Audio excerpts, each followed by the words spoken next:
So Democrats look like they're not doing anything.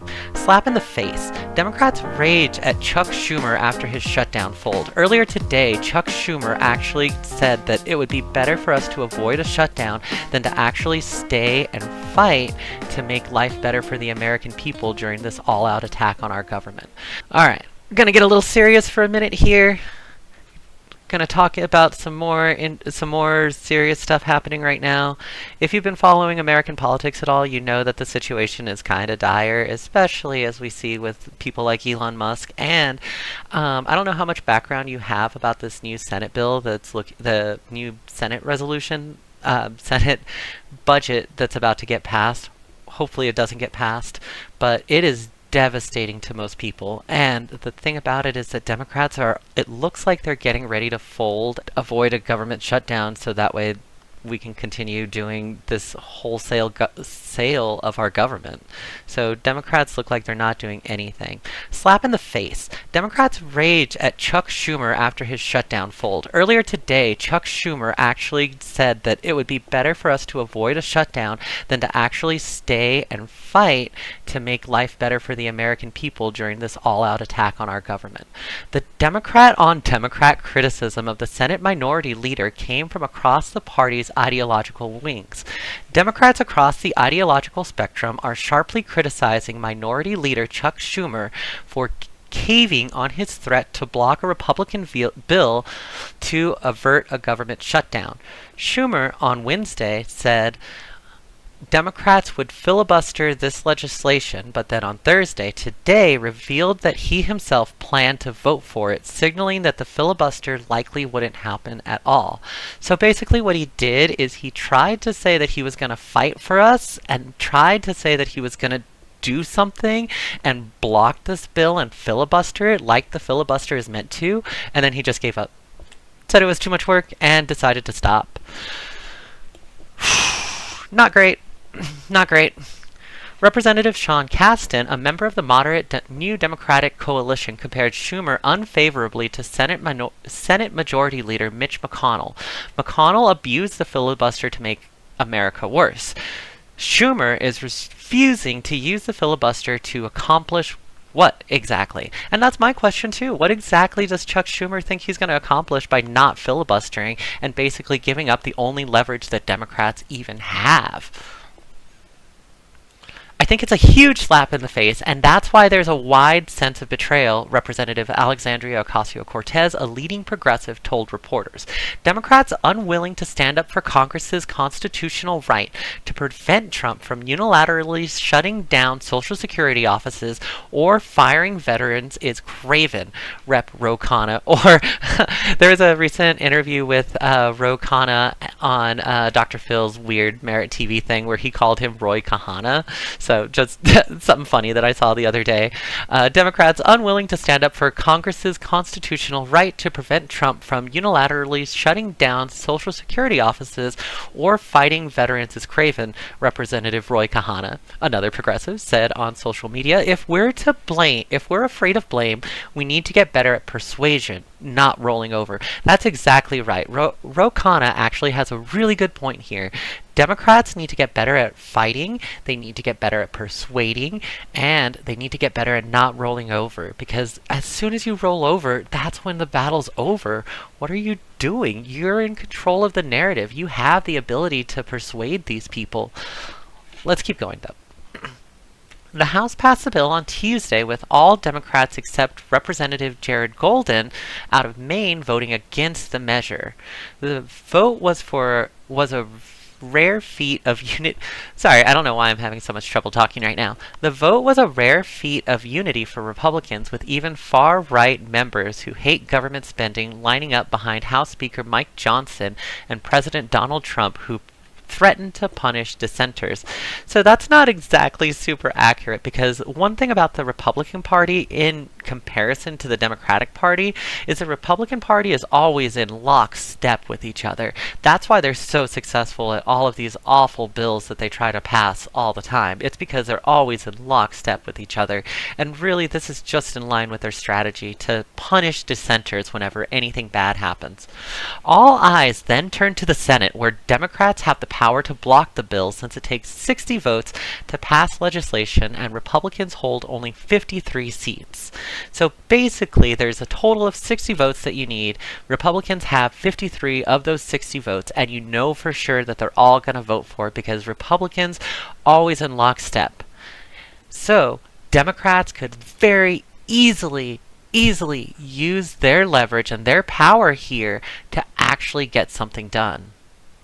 The threat of a filibuster and a subsequent government shutdown represented one of Democrats' few points of leverage to check Trump and his billionaire advisor, Musk. So like I said, one of the few points of leverage that Democrats actually have. And they're just blowing it. Or at least Chuck Schumer's blowing it. I don't know what's happening with him. Anyways. Even though Musk and Trump have been unilaterally canceling congressionally mandated spending and flattening federal agencies. Just a side note here, those same federal agencies are actually people who are saying a government shutdown would be better than passing this bill. So, let's keep going. Schumer reckoned that a government shutdown would only give them more leeway to do what they wanted. In a shutdown, it would be up to the Trump administration to determine which personnel and policies count as essential and are allowed to continue. As Chuck Schumer said, a shutdown would give Donald Trump the keys to the city, the state, and the country, Schumer said on the Senate floor when he announced his decision. But nobody really knows how a shutdown would be different this year than in years before. Other Democrats have said not shutting down the government would have essentially had the same result that Chuck Schumer described. For example, Chris Van Hollen told reporters on Wednesday that the House bill provides, in my view, a continuing blank check to shut down the government agencies as they're doing right now.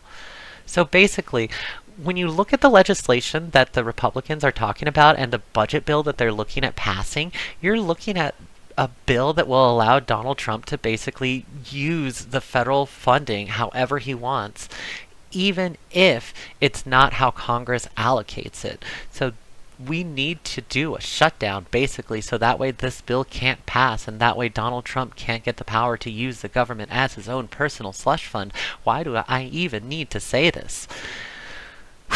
The legislation funds the government until September. It omits language Democrats had sought to prevent Trump from continuing his efforts to stifle spending. Its harshest provisions will force the city of Washington, D.C. to cut around 5% from its budget, potentially meaning layoffs for hundreds of teachers and police officers.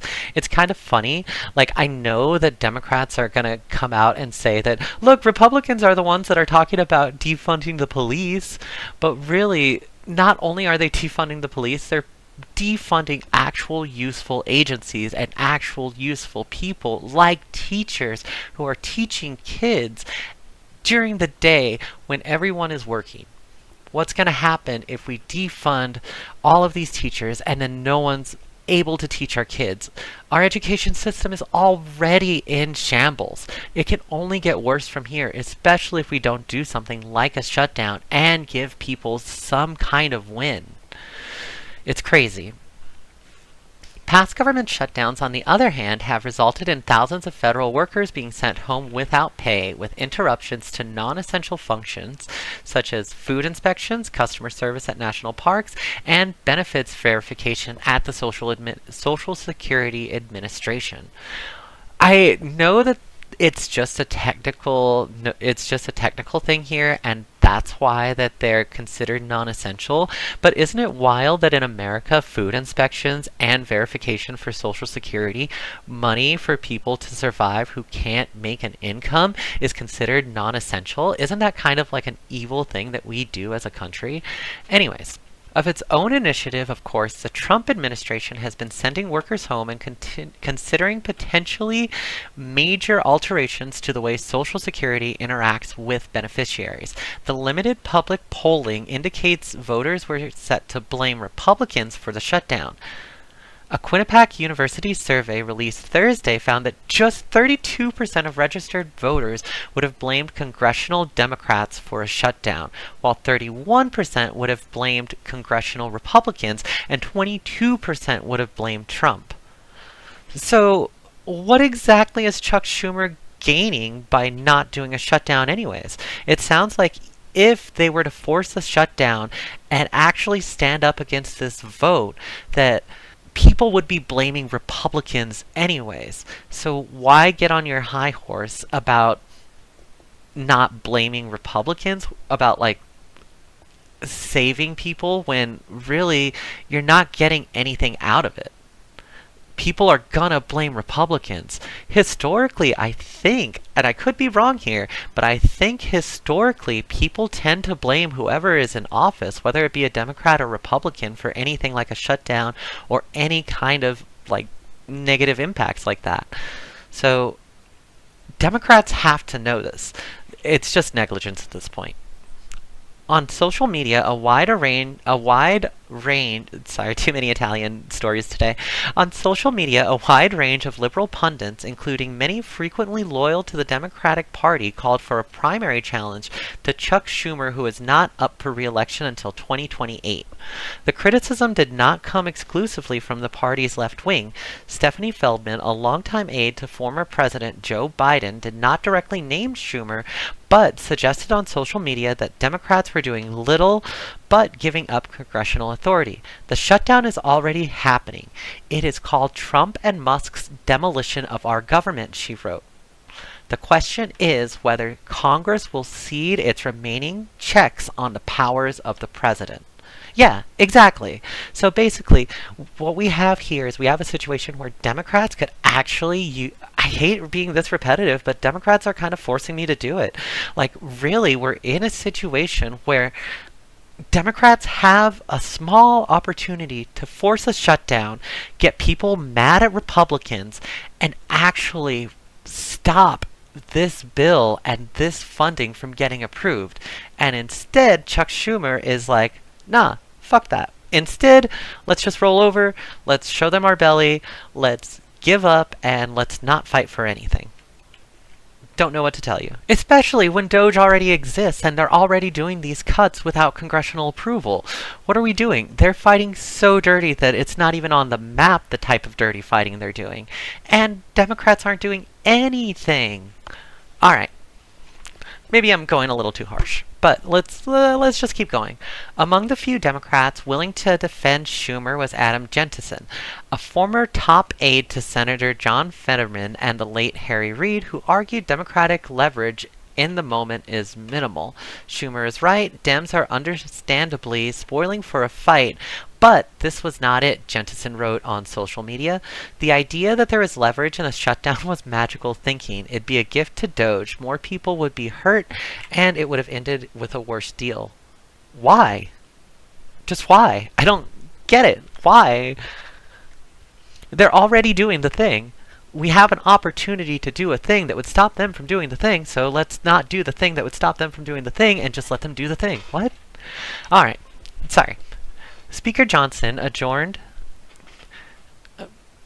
Can't read today. Speaker Johnson adjourned the House after Republicans approved the bill on Tuesday, sending representatives home from Washington. House Democrats headed to the nearby Leesburg, Virginia for an annual retreat billed as an issues conference. Lawmakers looked at their phones Thursday afternoon, eager for news about the Senate vote and anxious that their colleagues would cave. We keep hearing this mandate language when in fact the election was far closer than people give it credit for, and at the end of the day we're basically an evenly split nation, Representative Yvette Clarke, chair of the Congressional Black Caucus, told HuffPost. And right now we're being forced by a slim majority in the House of Representatives to eat what they're dishing out, and we're not willing to do that. Yeah, we can't do that. It's really crazy. Like, I just don't understand what Democrats are doing right now, because it sounds like they actually have leverage. So that's really the main thing right now that's super upsetting to me, is that, like, we have leverage right now. And the other part is this. I want to highlight here. We keep hearing this mandate language when in fact the election was far closer than people will give credit to. Greg Palast is a journalist who has been doing elections research for a long time. And one of the things that I've seen him talk about a lot is how this election was actually stolen But Democrats aren't doing anything about it. So what was happening at the polls is that I'll actually just pull up a video about it. Sure. Have we missed any techniques that Republicans are using to suppress the vote? Well, I would say, again, this new challenge thing is what I'm really worried about. And also spoiled ballots. Now, this is something where they say your ballot was uncountable, unreadable. This is not about Elon Musk fixing the vote counting machines from the tabulating machines from outer space. This is real simple.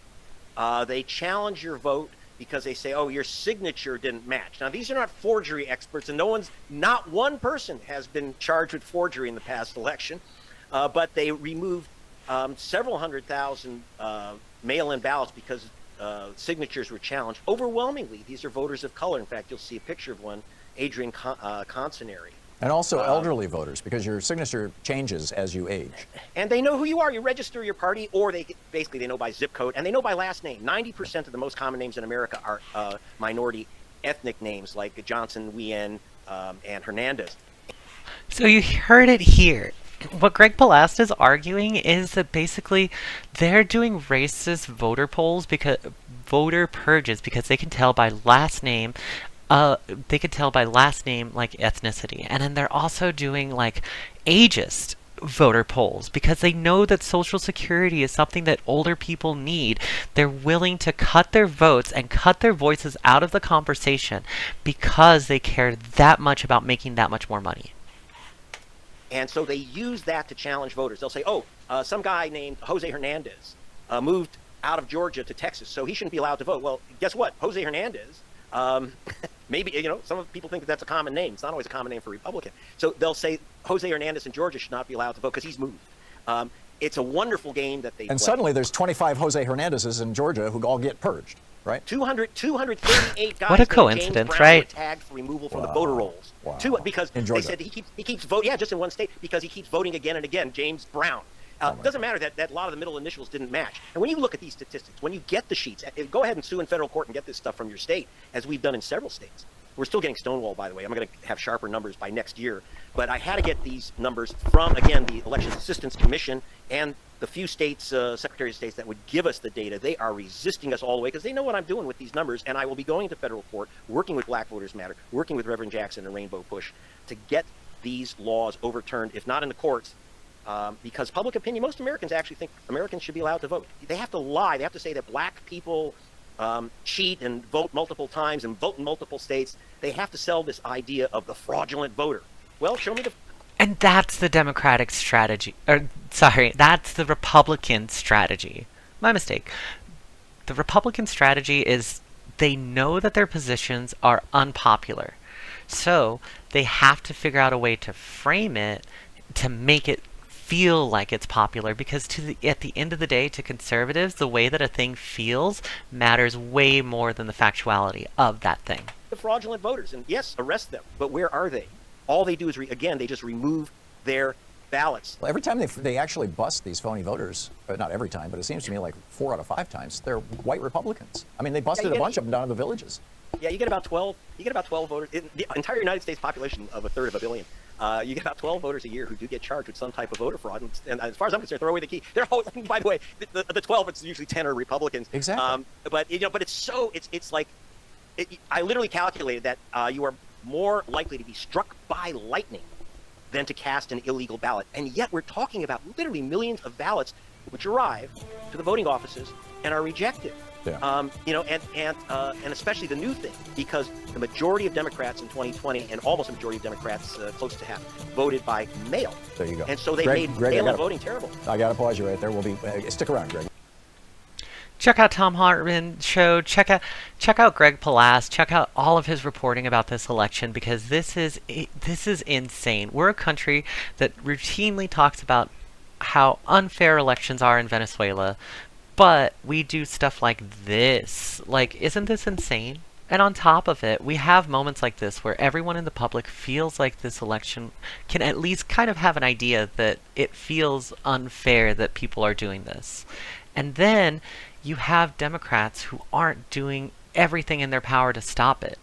How are you not supposed to feel powerless in this situation?